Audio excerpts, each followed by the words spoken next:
Have you done any Yes. podcasts or? No. But you've done video stuff. I have. Yeah. I've done videos. How do you feel about that? I'm comfortable with that because usually I go in knowing exactly what I'm going to say. And so it's more of that a conversation. preparation. Yeah, exactly. Yeah. Am I going to say something dumb? But I'm excited. Thank you. I've been practicing in my car on the way here. Hello, I am. Right. And listening to your podcast. But thank you so much for having me. I love Yeah, listening and no. I'm honored to be here. No, I love it. Thank you. What I really love about you and your story is your why behind your real estate business. Thank you. Can you tell me a little bit more about that and what Yeah. inspired you to do that? And Yeah, well, I think there's a lot of wonderful agents out there. And that part of business is so important, getting your skill and your craft done really well. But that doesn't really keep me going year after year. And there's a bigger piece, I think, of serving others that is so motivating. And I also find my clients care about that. And I consider what we're doing really on behalf of them because they care about giving back too. And so in the real estate process, well, if you don't mind if I give a little bit of background. I was going to say, what is it? Yeah, what do we do? Yeah. So Bethel Homes Team, we give 10% of our, first of all, Bethel Homes Team is myself, Maddy Cockerill, and Wesley Smith, my business partner. It's just the two of us right now. We're always looking for the right person in the future. But we give 10% of our proceeds from each transaction to building homes in Cochabamba, Bolivia. And we just started our first in Ghana. Oh, nice. So I'm really excited. Why did you pick Bolivia and then why Ghana? So we just found partners there. We found a 501c3 that we could funnel the money through here. And then we have partners on the ground there. So we have builders and access and contacts there. That's amazing. And so we've been able to fund 11 homes, and we have built 9 and 2 are in process. So Oh my gosh. it's such an honor to know that what's happening here in our real estate market in Northern Virginia is affecting another real estate market somewhere else. That's amazing. Now, why? I know you said why you're doing it. I think because I think it's really important to know that where we are is extremely privileged. And even in all the stress and wherever you are in your budget here, we are at a level of financial privilege vastly above the rest of the world. And it's very easy to forget that. And I think this keeps us really grounded in the fact that there's a lot of real estate markets that don't look like ours. And we can support another one while we're still a part of our own. I love that. Thank you. Now, as a kid growing up, how were you involved in the community or in? Growing up, I think supporting those in need was a big part of my faith values. And so that's just what we tried to do wherever we could. Local food ministries. I love Tree of Life Ministries. I love Loudon Cares. There's just a lot of great things going on here that you can participate in. You grew up local? Yes. Okay. Yeah, here in Leesburg. So that's probably where the seeds of it. But really, I was really impacted by how expensive it is to live here in Loudoun County and how much we all have to go through to afford housing here, no matter where you are in the scale. And yet even that is such a privilege, and that there are families. So if you don't mind me sharing, the families that we're building for in Bolivia, they have worked for generations to purchase the land that they are living in, and we are simply providing the funding for the home and for the structure. So they have bought it, and that's taken up a lot of their resources and funds, and we're coming in and saying, here you go, here's the money to build your home. That's awesome. Yeah. That's such a beautiful, mission, obviously, but then why behind what you're doing here? Because I can see how not just real estate, but any service-based professional, it can feel a little bit monotonous, and it can feel a little bit especially when you're in Northern Virginia. Yes. Selling $1 million homes or whatever, to kind of lose touch with Totally reality of the world. Yeah, because we are in a bubble in Northern Virginia. And there's so much money flying around in a real estate transaction either way. And you as the buyer or the seller can feel so stretched where you are. And so I see it as a service to my clients to say, just so you know, on my side of things, we're going to help take care of someone that needs it and someone less fortunate. And we're doing that on your behalf. and thank you. It's really fun because we have partners on the ground in Bolivia and Ghana that we're able to really communicate with, so we can send our clients updates on, hey, your home is under process, or this is the family that is moving in because of your transaction. So that's an honor. It's basically each home that somebody buys, you guys build. I know you said it's 10%. Yes, it's 10%. So it depends on, obviously, our transaction, but usually no more than 3 transactions per home. So we'll let I didn't know what the equivalency of it is. Yeah, and how it changes. Yeah, and it's much more affordable than here in Loudoun County. Yeah. But the economies are so different there. Yeah, that's beautiful. I love that. So tell me a little bit about being a mom and balancing very hard. all the things. Yeah. Because you've got 3 kids. I have 3 kids. Yeah, I do too. Oh, you do? Yeah. Oh, okay, cool. Yeah, what are the age? I'm 5, 3, and 8 months. Oh, so you got little kids. Yeah. Okay, so it's a little bit a different mom cycle you're in right now. Yeah, what are you in? What cycle are you in? I have 16-year-old, 12-year-old, and 8-year-old. Oh, that sounds like it has its own challenges too. Yeah. Yeah, but yours can buckle themselves in the car. Yes, and they can shower themselves and brush right. their teeth. And Yeah, it's really difficult balancing. It's a constant discussion I have with other women in my life. But working for me brings me a lot of joy and a lot of passion, and that makes me a better mom. So I'm trying to walk the line of carving out both. I also think you can work with people that understand that and some people that don't. And so a working real estate agent and a mom, I'm working with clients that know that about me and respect that and my time. I appreciate that too, I'm sure.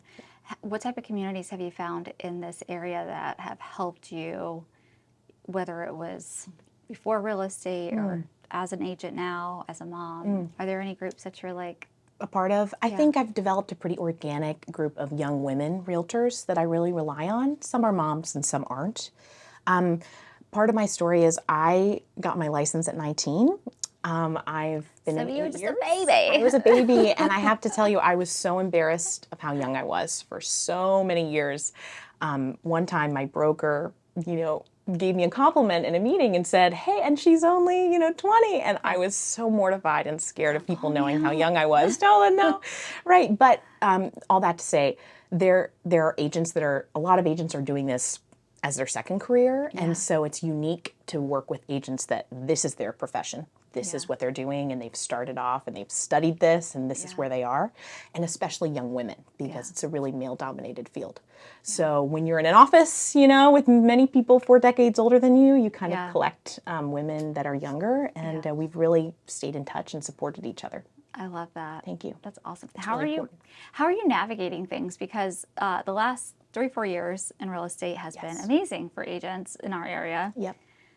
And this year, things have shifted a bit. Things have changed. Things have changed a lot.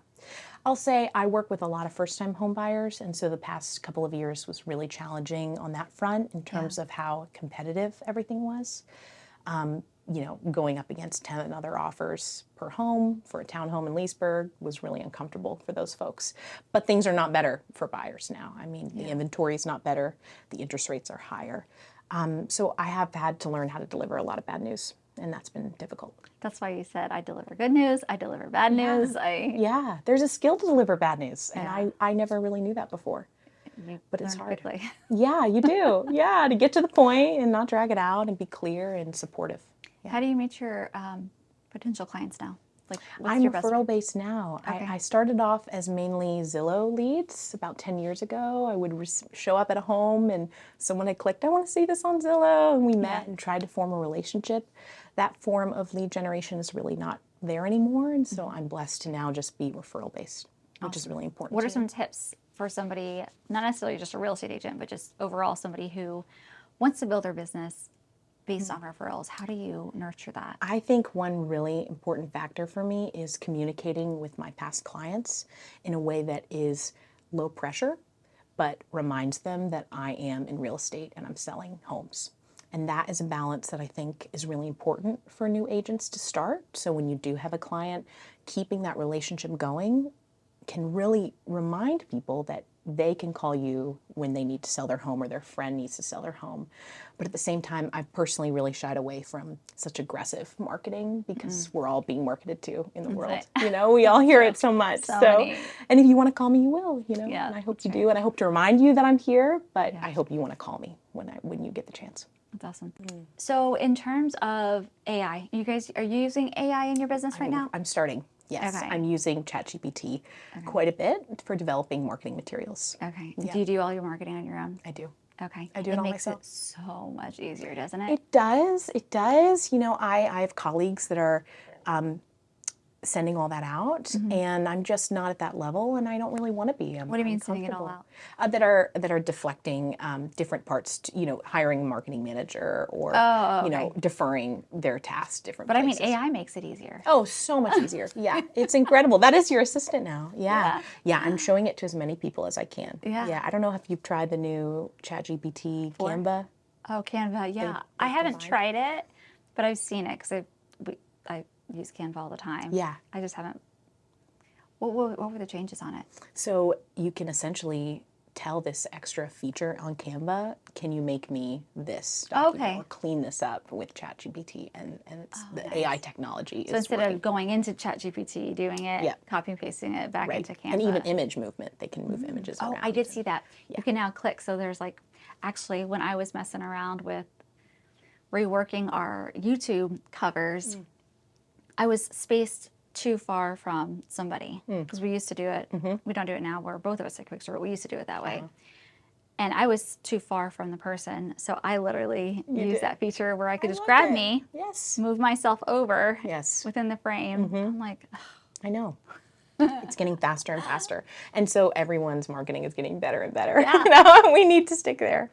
I know, which means that you've got to get on up the game if everyone's going to be joining. So I like it because it keeps you up on your toes. It really does. Right. Yeah, that's one thing I've loved about Bethel Homes Team is that we have something to share more than just ourselves and our homes that people can connect with. Yeah. And I feel like every business owner could really use that tip and to find a cause that they're passionate about and share that with their community because people care. I mean, we're all busy, but we care. Where did the name come from?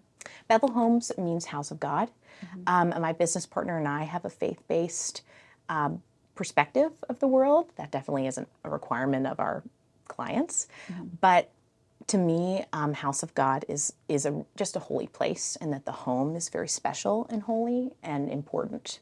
And that's what we do everything in real estate, right? Your home is so important and your largest asset. And we want to protect the purchase process so that it can stay that way. I love that. Yeah. That's awesome. I like that you have meeting. There's nothing wrong with first name, last name, realty, right? But it's a little bit different. Yeah, absolutely. And that serves a purpose too. But it is a way to communicate what you care about. Yeah, I like that. Thank you. Okay, so in terms of looking into the future, where do you see Bethel Homes? Where do you see you as a mom? Where do you see you as a person in this community in the next 5, 10, 20 years? Oh my gosh, what a great question. I would like to see Bethel Homes, we would like to see Bethel Homes add more teammates. That's something that it's a very unique role. You know, some teams are structured in a way that people can come and go easily, but we're pretty an intimate team and we're doing a lot of it ourselves. So we would love to find more agents that are the right fit for us and for our group. That's a hope in the next 5 years, whatever that looks like. I don't know. As a mom, I'd like to be able to wake up later than 6 a.m. It sounds like that's coming. Overrated.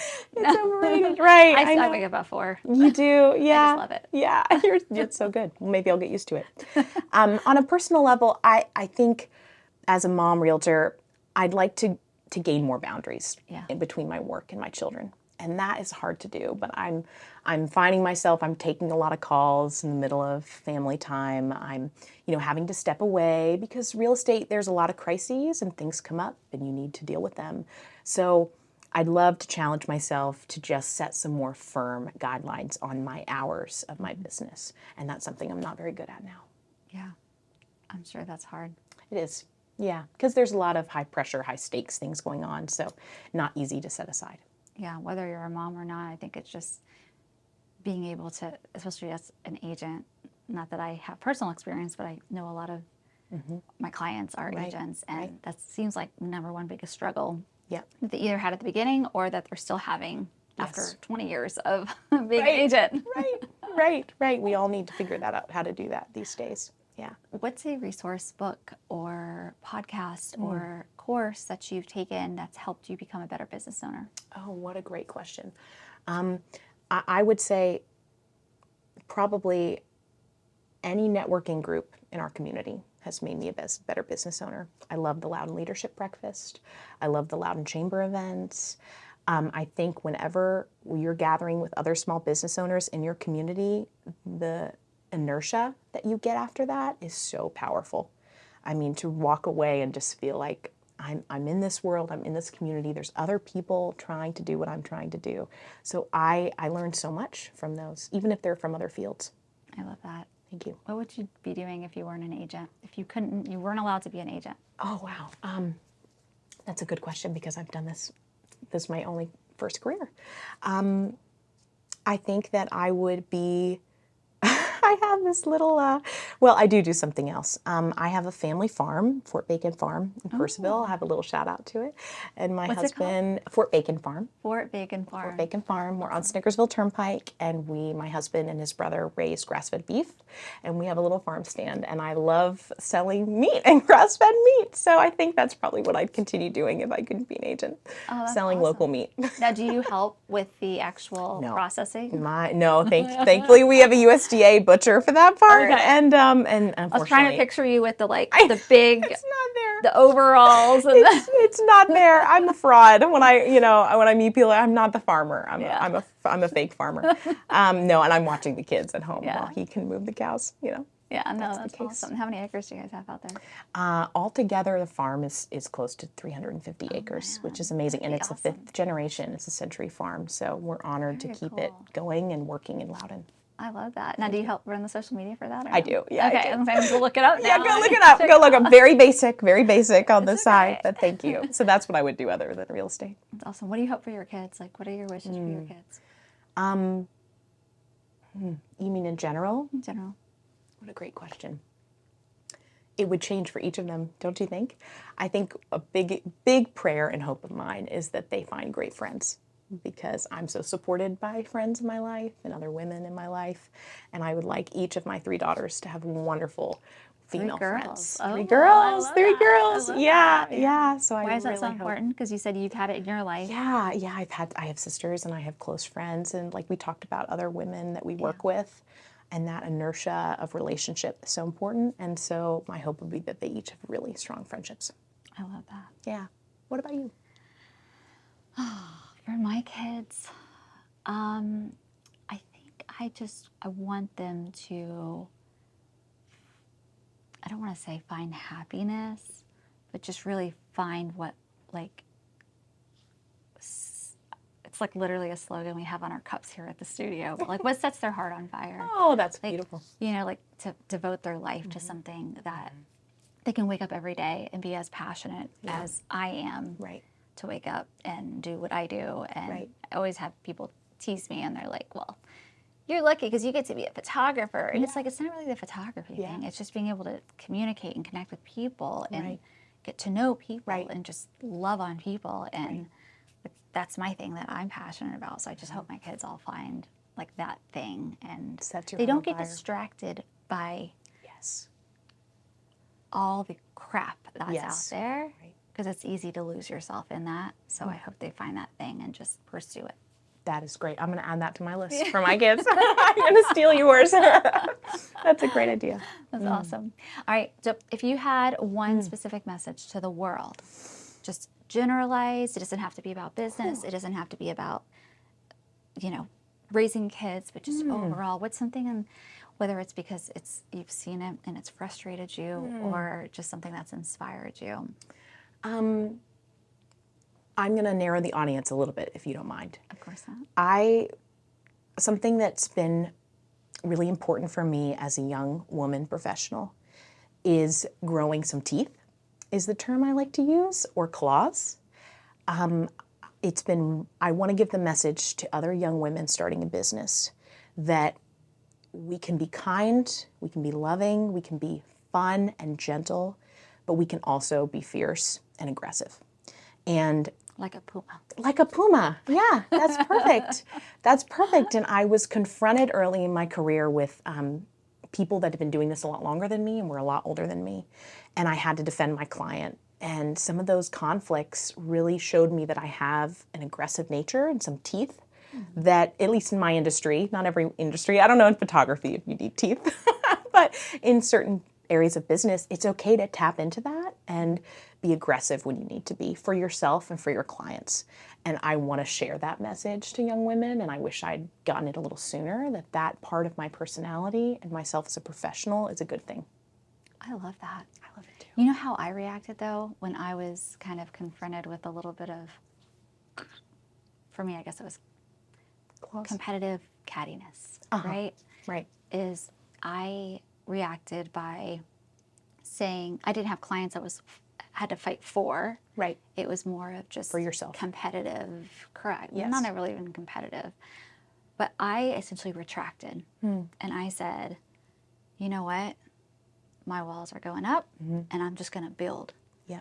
Rather than trying to participate in, which maybe isn't the best thing, but rather than trying to participate in other people's communities, Yeah.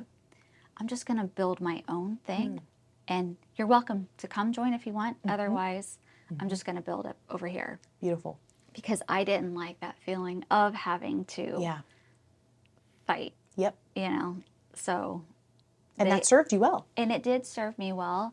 And going back, I wouldn't change it because I actually really like to just build things as big as possible and include as many people as I can as possible. Right. Instead of always trying to be included placate, by other people, or placate, that's a good word. Right, right. Yeah. Well, and it seems like it served you well. And you're over here building your little empire, which is beautiful. Yeah. But I love that. I would like young women professionals to that's such a great message. Be aggressive. Yeah. Be aggressive. Yeah, there we go. There's a song for it already. Thank you so much for being on the podcast. Thank you for having me. And sharing your story. That was beautiful. Thank you.